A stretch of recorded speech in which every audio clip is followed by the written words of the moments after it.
I'm standing on the corner of Julian and Bolton here in Irvington, Indiana, and this behind me is evil ground. Noted since 1800s. There was a serial killer that was here, and this ground is cursed. And it really feels very strange as you're just standing here. Take a look. You can tell this white picket fence doesn't bring any joy to this little spot. You are looking at the face of and into the eyes of true evil. Meet Herman Webster Mudgett, also known as Dr. H.H. Holmes.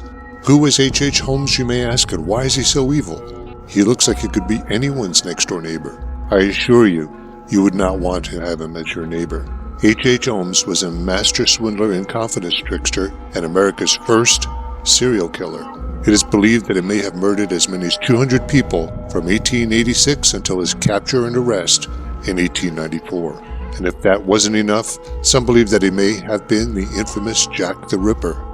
After leaving Chicago, where he had built his infamous murder castle, Holmes called the quaint town of Irvington, Indiana, home for a brief period of time, where he rented a house at this very location. Here, he carried out gruesome murders, including one of a little boy named Howard Pittisel. At the time of the murders, the cottage was secluded, and there was no other houses located in the immediate neighborhood, which gave Holmes the privacy he needed to commit his heinous acts. Then in August of 1895, after someone recognizing a picture of the little boy, a detective and an insurance company investigator took the trolley from Indianapolis to Irvington to search for little Howard Pittisel. Inside an old coal stove located in the barn were found pieces of charred bone from a femur and a skull in the chimney of the house located in the cellar. Also found at the bottom of the chimney were teeth, a jaw, and a large charred mass that was discovered to be a portion of the stomach, liver, and spleen, as well as a pelvis. It was determined that little Howard had been murdered on October 10, 1894, and then later that evening Holmes left Irvington. While this is not the exact cottage H.H. Holmes rented back then, the foundation and cellar remain as it was then. The original house that was here was moved to a different location.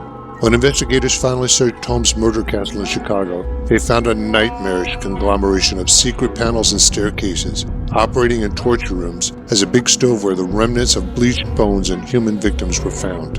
Holmes finally confessed to 27 murders, which he later increased to more than 130. Some researchers have suggested that the real number exceed 200. Unbelievably, Holmes sold his story to the Hearst Corporation for nearly $10,000. He was later tried in Philadelphia for murder and was sentenced to death by hanging.